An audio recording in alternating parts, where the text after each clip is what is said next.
4장까지 왜 우리에게 칭의가 필요한지, 어떻게 칭의를 받는지에 대해 설명한 바울은 지난 시간에 살펴본 5장 전반부에서 우리가 받은 이 칭의가 어떤 효력이 있는지, 우리는 이 칭의를 어떻게 사용해야 하는지에 대해서 말해 주었는데요.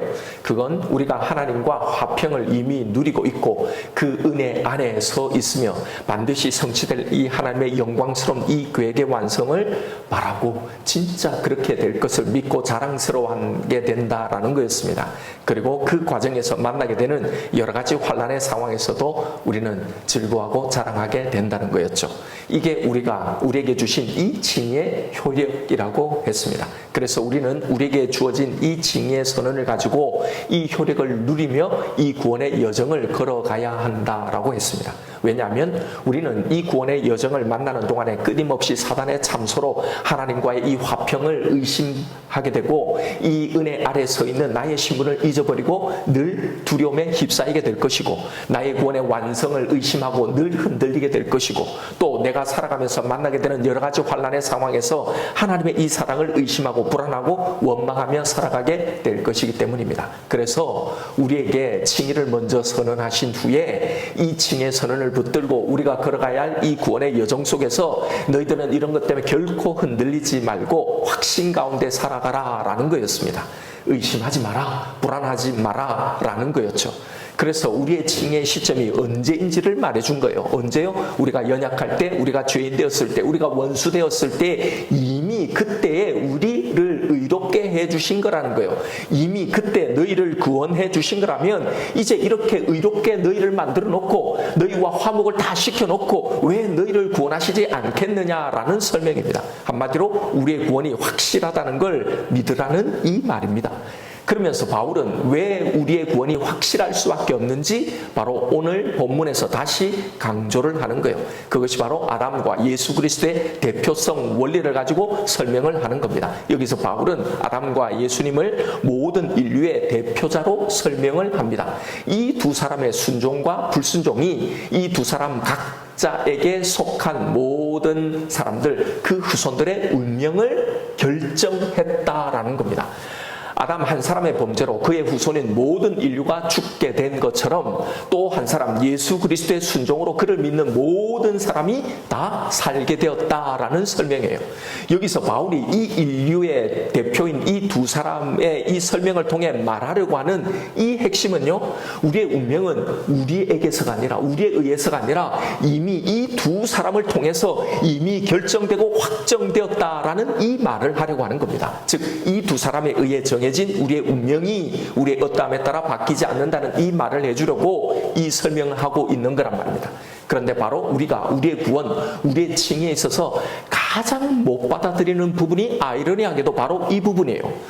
아니, 내가 하지도 않았는데 어떻게 그걸 내가 한 것으로 인정해 준다는 말인가? 이게 찜찜하고 이게 뭔가 좀 개운치 않은 거예요.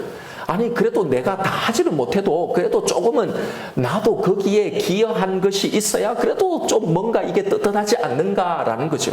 그래서 예수님이 우리를 위해, 우리를 대신해서 모든 하나님의 요구를 다 순종하시고 우리가 불순종한 우리의 모든 죄의 대가를 우리 대신에 십자가에 다 지셨기 때문에 그걸 우리가 한 순종으로, 그걸 우리가 받은 죄의 형벌로 다 인정해주고 받아주시겠다는 걸, 바로 이걸 온전히 못 받아들이는 겁니다. 왜요?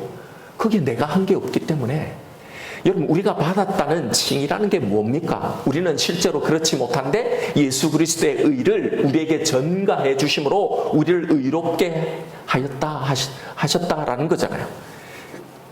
그렇게 성경이 이게 복음이다, 이게 너희에게 참으로 좋은 기쁨의 좋은 구원의 소식이다 라고 그렇게 계속 말을 하고 우리도 이걸 믿는다고 하면서도 실상 제일 못 믿고 끝까지 흔들리는 게 바로 이거잖아요. 왜 그렇습니까? 내가 하지도 않은 걸, 내가 했다는 걸, 이걸 못 받아들이는 겁니다. 이런 게 어딨냐? 아무리 해도, 그래 믿는다 해도 그게 결국은 내 마음에 계속 끄림직하는 거죠. 내가 저지르지 않는 죄를 내가 했다고 하는 것도 못 받아들이지만 내가 하지도 않은 의로운 일을 내가 했다는 것으로 그냥 쳐줄게, 인정해줄게, 이것도 찜찜하고 부담스러운 겁니다. 그래서 결국 우리가 이 구원의 여정 내내 너의 어떠함 때문에 너를 구원하는 게 아니라는 말을 계속 들으면서도 이걸 믿고 있다고 말하면서도 계속 우리가 하는 일이 뭐예요? 내가 구원받을 만한 내가 하는 일, 이걸 하는 거잖아요. 나도 나의 구원에 미약하나마 일조하겠다는 겁니다. 예수님이 다 하셨지만 그래도 나도 거기에 1000만분의 1, 1억분의 1이라도 좀 해야 덜 미안하다는 거잖아요. 그래야 명목이 서고 체면이 선다는 거죠. 그래서 결국 내가 한 게 뭔가? 바로 그걸로 내 구원을 확인하고 그걸로 안심하고 그걸로 증명하려고 하는 거란 말입니다. 바로 이것 때문에 지금 바울이 이 인류의 대표인 두 사람을 들어서 이 설명을 지금 해주고 있는 거예요. 그 중에 먼저 아담을 가지고 설명하는 거예요. 자, 지금 왜 바울이 이 아담의 대표성을 이야기하는지를 잘 붙들어야, 그 의도를 붙들어야 이 설명이 엉뚱한 방향으로 가지 않아요. 내가 아무것도 하지 않았는데 예수님 때문에 주어진 이 구원을 내가 내 것으로 온전히 받아들이지 못하고 있는 우리를 위해서 지금 이 설명을 하고 있다라는 이 사실을 잘 기억하십시오. 그런 우리에게 이 아담이 우리를 어떻게 대표했는지를 바울이 지금 설명하는 거예요.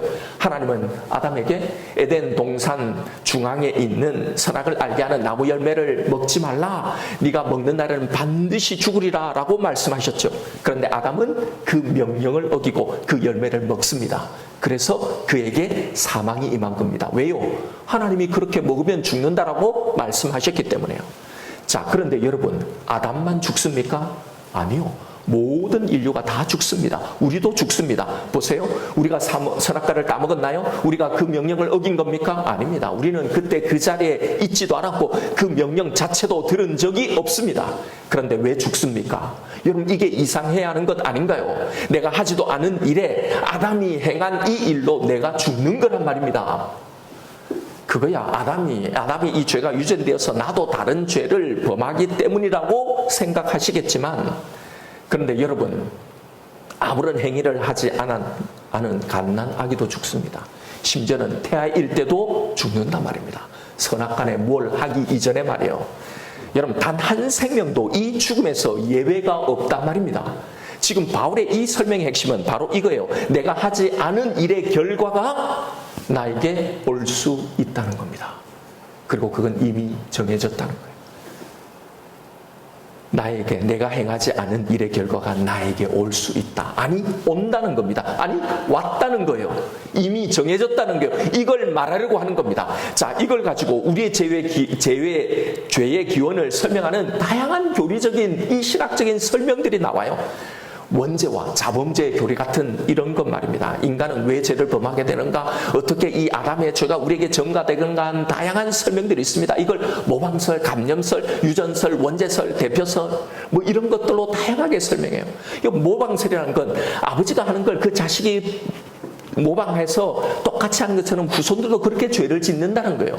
감염설은요, 아담의 이 범죄가 인간의 본성을 오염시켰고 이 간염이 모든 그 이후에 아담의 후손을 간염시켜서 죄를 저지르게 한다는 거예요. 유전설도 이와 비슷한 논리죠. 원죄설은 우리가 잘 알다시피 아담의 원죄가 우리의 본성에 유전되어서 우리는 그래서 자범죄, 죄를 지을 수밖에 없다는 겁니다. 대표설은 아담이 인류의 대표로 죄를 지었기에 그 범죄의 효력이 우리에게 미친다는 거예요. 이걸 마치 대통령이나 조합의 대표가 어떤 계약에 사인을 하면 거기에 속한 모든 국민이나 조합원들이 그 효력 아래에 있는 것과 같다는 이런 설명으로 다 설명을 해요. 여러분, 오늘 이 바울의 설명을 가지고 이런 방대한 논의들이 나옵니다. 제가 다 이런 이론들과 이와 관련된 다양한 예시와 설명을 다 살펴보았어요. 그런데 여러분, 이게 우리의 지적 호기심을 자극하고 채워주기는 하지만, 그러나 제가 처음 말씀드린 것처럼 왜 바울이 지금 이 설명을 하고 있는지 그 핵심을 놓치기 때문에 이런 곁길로 빠지게 되는 겁니다. 예, 물론 신학적인 담론을 위해서 이런 논의들은 필요하지만, 그러나 우리가 그것에 빠질 필요는 없습니다. 우리가 죄를 짓는 그 이유에 대해서 이걸 원죄설이라고 하든 모방설이라고 하든 감염설이라고 하든 유전설이라고 하든 이걸 대표성의 원리로 설명을 하든 이것 자체가 중요한 게 아닙니다. 지금 우리의 관심은 왜 바울이 여기서 아담과 예수를 우리의 대표로 세워서 설명하고 있는지 그 의도에 집중하는 겁니다. 무슨 말을 하려고? 구원에 대해서 내가 아무것도 한 일이 없지만 예수 그리스도가 행한 그 모든 순종의 결과를 마치 내가 한 것처럼 똑같이 나도 완벽하게 그걸 받아 누린다는 이 설명을 하려고 하는 겁니다. 이걸 온전히 받아들이지 못하는 우리에게요. 우리에게 봐라. 지금 이 사망의 결과가 너에게 어떻게 임하게 되었는지를 한번 봐라. 너희들 다 죽잖냐. 너희들이 전혀 하지 않았던 이 아담의 범죄의 결과가 너희에게 이 아담에게 임했던 것처럼 완벽하게 똑같이 너에게 임하고 있는 것 아니냐. 바로 이처럼 이 예수 그리스도가 행하신 이 모든 의로움의 결과들도 너희에게 이렇게 완벽하게 똑같이 그대로 임하고 있는 거다. 그런데 왜 너희들은 이걸 믿지 못하고 이걸 받아들이지 못하느냐. 이 설명을, 이 말을 지금 하고 있는 거예요. 여러분, 내가 왜 죽게 되었는지를 한번 보세요. 우리는 그냥 아무 생각 없이 그냥 당연히 인간은 다 죽지, 언젠가는 다 죽으니까 죽는 거지 라고 생각하지만, 여러분 보십시오. 아닙니다. 성경을 보십시오. 인간은 원래 죽지 않습니다. 영원히 살 수 있게 하나님이 창조해 놓으신 거예요. 그런데 왜 죽게 되었습니까? 아까 말씀드렸다시피 에덴에서 아담에게 하셨던 하나님의 말씀을 아담이 어겨서 죽게 된 겁니다. 내가 선악과를 따먹지 않았어도 내가 마치 따먹은 것처럼 아담이 행한 그 행위가 내가 한 것으로 된 거란 말입니다. 그래서 아담에게 미치게 된 그 행위의 결과를 나도 그대로 받게 된 거예요. 그래서 죽는 겁니다. 내가 하지도 않는 일의 결과를 여러분이 너무도 당연하게 받아들이고 있다면, 내가 하지도 않은 또 다른 일의 결과, 예수님을 통해 주어진 이 모든 선한 결과도 여러분 우리에게 주어진다는 걸 믿어야 한다는 겁니다. 내가 하지도 않은 아담의 범죄 때문에 내가 죽는 걸 내가 당연하게 그렇게 받아들이고 있다면, 예수를 통해 우리가 살게 된 이 효력도 우리에게 당연히 주어진다는 걸 믿어야 한단 말입니다. 바울의 이 설명, 이 성경의 선언을 들으십시오. 아담의 범죄가 모든 사람의 범죄였고 나의 범죄였다면 예수 그리스도가 행하신 이 순종은 나의 순종이 된다고 말씀하시는 거예요. 이게 의롭게 여겨주심, 바로 칭의라는 거잖아요. 아담이 받은 사망의 선고가 내가 받은 이 사망의 선고라면 예수 그리스도의 십자가의 죽음이 곧 나의 죽음인 겁니다. 아담에게 임한 이 사망의 효력이 나에게 임하고 있는 지금 이 죽음의 효력이라면 예수 그리스도의 부활의 효력이 그렇게 나에게 임한 이 영원한 생명 또한 나의 효력이 되는 겁니다. 이것이 하나님이 바울을 통해 우리에게 말씀하고 있는 내용이에요. 이 하나님이 부어주시는 믿음이 나에게 임하기 전에는 아담과 나는 동일한 운명이었다면, 그러나 이제는 이 믿음이 우리에게 부어진 이후에는 그것보다 더 강력하게, 더 차고 넘치게 나는 예수 그리스도와 동일한 운명이라는 사실을 믿어야 한단 말입니다. 전에는 아담이 나의 대표였다면 이제는 예수 그리스도가 나의 대표라는 걸 인정해야 합니다. 만일 어느 한쪽을 부인한다면 나머지 한쪽도 부인되는 겁니다. 여러분, 아담 안에서 내가 죄인이 되었습니까? 예, 맞습니다. 그렇다면 예수 안에서 나 역시 의인이 된 겁니다. 아담 안에서 우리가 죽었습니까? 예, 그렇다면 예수 안에서 나 역시 다시 삽니다. 아담 안에서 사망이 나에게 왕노릇했습니까? 예, 그렇다면 예수 안에서 생명이 내 안에서 이미 영원히 왕노릇하고 있는 거란 말입니다. 그런데 우리는 여전히 아담이 행한 이 범죄의 효력 안에는 살면서, 그러나 예수 그리스도 행하신 이 순종의 효력 안에서는 온전히 살아가지 못하는 겁니다. 여전히 사망이 왕노릇하고 있는 이 삶을 살아가고 있지, 나에게 역사는 이 생명의 왕노릇 안에 들어가지 못하고 있다는 사실입니다. 여러분, 여기서 바울이 이 대표성의 원리를 설명하다가 율법을 언급한 이유가 바로 이것 때문입니다. 율법을 왜 주셨다는 겁니까? 20절을 한번 보십시오. 율법이 들어온 것은 범죄를 더하게 하려 함이라. 그러나 죄가 더한 곳에 은혜가 더욱 넘쳤나니. 자, 율법을 주신 이유는 범죄를 더하게 하려고, 즉 내가 얼마나 죄인인지를 알게 하려고요. 이걸 알아야 내가 받은 이 은혜가 얼마나 큰지를 알기 때문에. 그래서 21절에 뭐라고 나옵니까? 이 은혜가 우리 안에서 왕노릇한다는 거예요. 그 은혜의 효력이, 예수님이 행해서 우리에게 주신 이 효력이 우리 안에서 왕노릇하게 하려고 말입니다. 여러분, 우리 안에서 은혜가 왕노릇한다는 것이 과연 어떤 모습, 무슨 뜻일까요? 1차적으로는 사단이 나를 속여서 자꾸 나를 하여금 지게 만드는 이 율법의 짐을 벗어버리는 겁니다. 그 속에 은혜가 왕노릇하고 있는 그 성도는 이제 더 이상 나의 구원을 위해서 내가 보태야 할 것이 그 어느 것도 없음을 진짜 아는 사람입니다. 이제 그런 그가 하는 모든 행함은요, 하나님을 두려워해서 하는 게 아니죠. 바로 이에 대한 감사, 이 사랑으로 하나님을 사랑해서 하게 되는 겁니다. 그러니 율법 안에, 두려움 안에, 사망 안에 살아가는 것이 아니라 바로 이제 이 은혜, 이 사랑 안에 살아가게 되는 겁니다. 그래서 하나님이 기뻐하시는 그 삶을 살아가게 되는 거예요. 이게 그 속에서 은혜가 왕노릇하고 있는 사람의 삶인 겁니다. 여러분, 그런 은혜가 여러분에게 왕노릇하고 있습니까? 그런데 오늘 이 율법을 가지고 뭘 하고 있는지, 우리가 뭘 하고 있는지를 보세요. 오늘날 우리에게 율법이 뭡니까? 주의를 지켜야 한다. 11조를 내야 한다. 그래도 매일매일 기도를 해야 한다. 그래도 매일 말씀 한 구절은 읽어야 한다. 그래도 뭔가 하나님을 위해서 뜻깊은 이런 봉사나 섬김을 해야 한다. 라는 등등요. 내가 하지 않으면 그걸로 불안하고, 반대로 내가 하고 있으면 그걸로 안심이 되는 그것. 여러분, 신앙과 관련된 모든 이런 일들이 우리에게 율법인 겁니다. 여러분, 구원의 진리를 알고 믿고 있는 신자가 가장 경계해야 할 죄는요, 우리가 생각하는 이 율법을 범하는 이런 죄들이 아닙니다. 가장 치명적인 그 죄는요, 그리스도의 순종을 통해 이미 우리에게 주신 이 효력에 내 노력, 내 의를 첨가하려고 하는 겁니다. 여러분, 그런 마음, 그런 생각으로 신앙생활을 하지 마십시오. 왠지 내가 뭔가를 좀 해야 안심이 되는 그런 신앙생활이요, 여전히 사망이 왕노릇하고 있는 자의 모습인 겁니다. 뭔가 못했다고, 여러분 안 했다고 불안해하지 마십시오. 아무것도 할 필요가 없다는 말이 아니라요, 무엇을 하든지 불안함으로, 두려움으로 하지 말고 무엇을 하든지 내 구원에, 그 자격 유지에 뭔가 채우려는 그 마음으로 하지 마시라는 겁니다. 이게 다 예수가 주신 그 효력을 온전히 신뢰하지 못하고 거기에 내 의를 보태 그것으로 안심하려는 죄인 겁니다.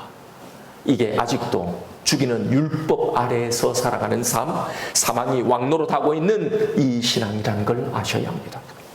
전혀 생명의 왕노릇, 은혜가 왕노릇하고 있는 신앙이 아니란 말입니다. 그렇다면 그 속에 생명이, 은혜가 왕노릇하고 있는 신앙의 모습이 어떤 겁니까?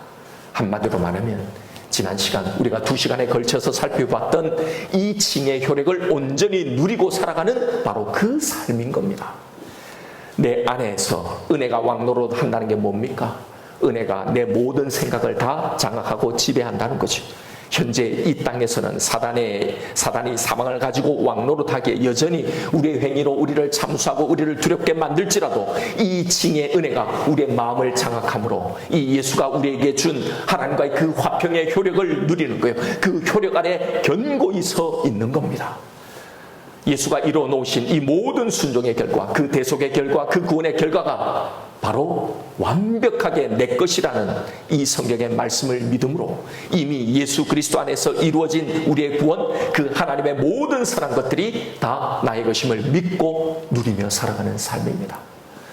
아직 사망이 왕노릇하고 있는 이 땅에서 우리가 만나는 그 모든 환난에서 이 모든 것들을 결국은 다 나에게 선한 것으로 만드실 그 하나님이 하실 그 모든 선한 일들을 소망하며 기대하며 살아가는 바로 그 삶이 은혜가 왕노릇하며 살아가는 그 신자의 삶입니다. 여전히 사망이, 질병이 왕노릇하고 있는 이 땅의 현실에서 그것을 두려워하지 않는 겁니다. 왜요? 우리는 죽어도 살기 때문입니다. 아니, 이 첫 사망, 아담의 범죄로 나에게 미치게 된 이 죽음의 효력을 우리는 당당히 믿음으로 통과해야 영원히 사는 이 삶이 시작되기 때문입니다. 여러분, 우리에게 있는 아이러니가 뭔지를 한번 보십시오. 사실 모든 인간이 다 죽게 됩니다. 아무도 예외 없이 다 죽어요. 이게 성경의 선언이고 이걸 우리가 너무나 잘 알고 너무나 당연한 사실인데도 인간이 믿는 우리조차도 가장 두려워하는 게 이 죽음입니다. 여러분, 참 아이러니 아닙니까? 어차피 다 예정되고 다 알 건데도 이걸 그렇게 두려워하고 이걸 얼마나 좀 늦춰보려고 그렇게 노력하는 거죠. 사망이 왕노릇하는 이 땅의 삶에서 결국은 다 죽게 된다는 이 실존 앞에 생명이 왕노릇하고 있는 것은 어떤 모습일까요? 우리는 종종 목에는 참 믿음이 좋다. 저 사람 보면 정말 믿음이 센 것 같다라는 말을 하죠. 여러분, 죽음 앞에 믿음이 세다는 건 어떤 걸 말하는 겁니까?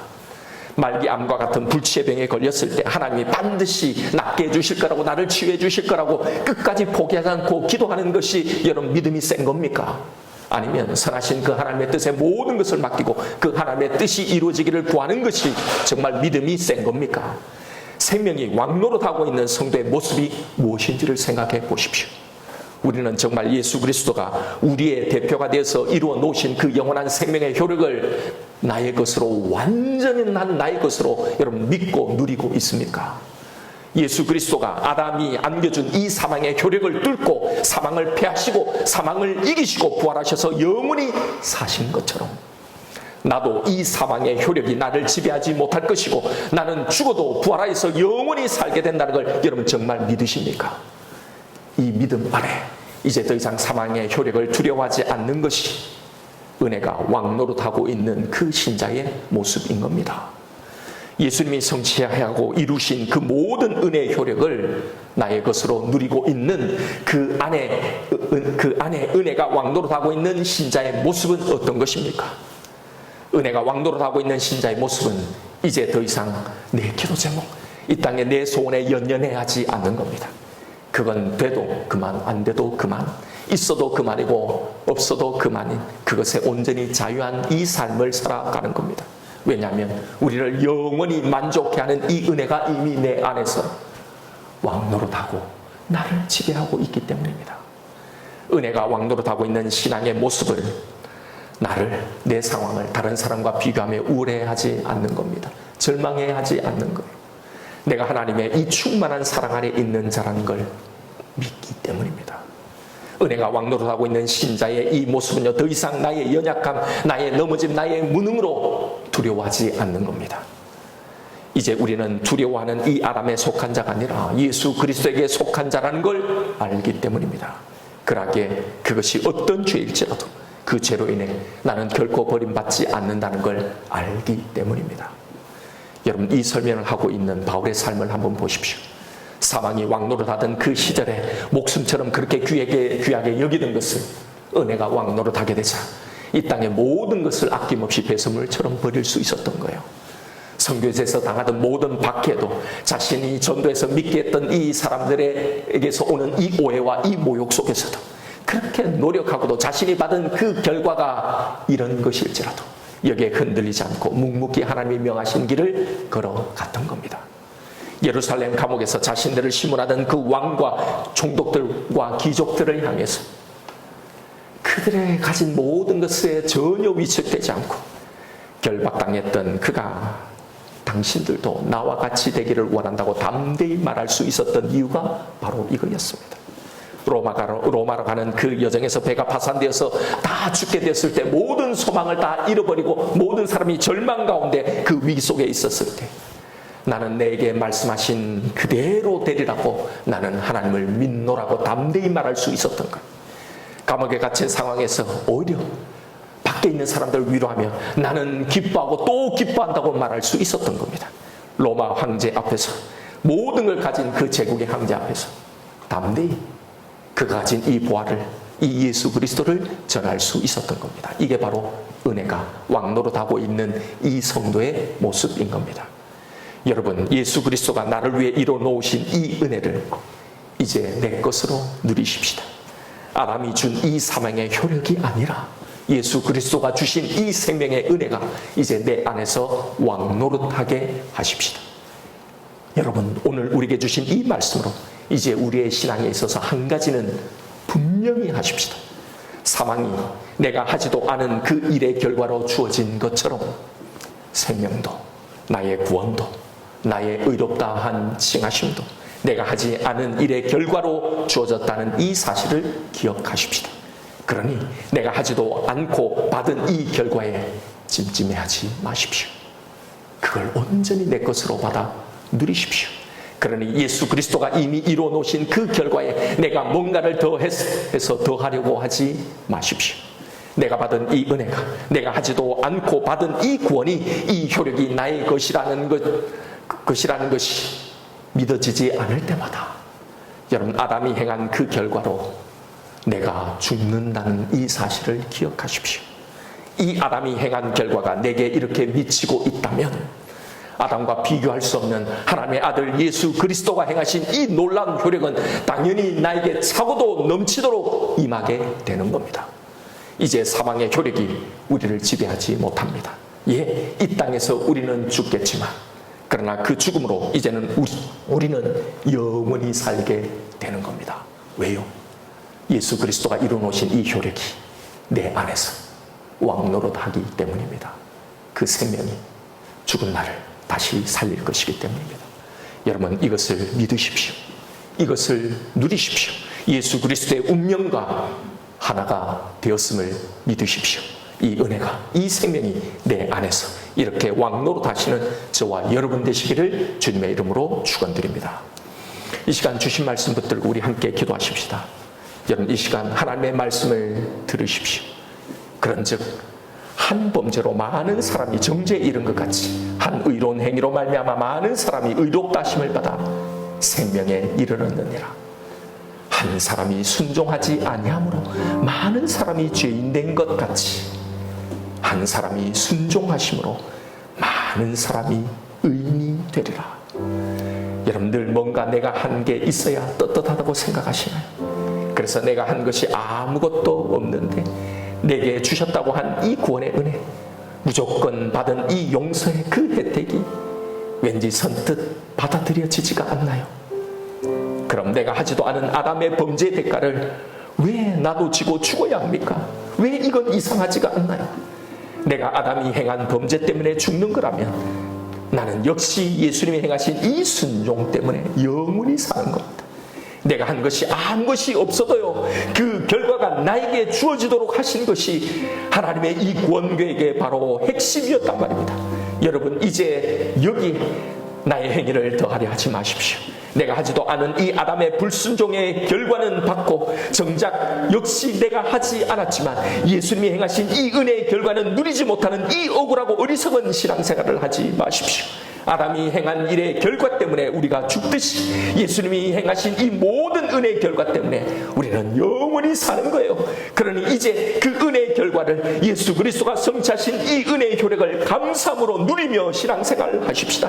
더 이상 내 속에서 사망이 왕노릇하게 하지 마십시다. 은혜가, 이 생명이 왕노릇하게 하십시다. 이 은혜의 효력, 이 생명의 효력이 내 삶과 내 마음과 내 생각을 완전히 장악하게 하십시다. 세상이 줄 수 없는 이 평강, 이 만족, 그 무엇도 두렵지 않고 그 무엇도 바라지 않는 이 은혜를 충만하게 누리며 살아가십시다. 이 시간 기도하십시다. 하나님, 이제 예수 그리스도의 그 운명과 내 운명이 완벽하게 온전하게 하나는 걸 믿으며 살아가겠습니다. 당신이 주신 이 생명의 은혜가 내 안에서 왕노릇하며 살아가게 하여 주옵소서. 이 시간 주신 말씀 붙들고 우리 하나님 앞에 기도하며 나아가십시다.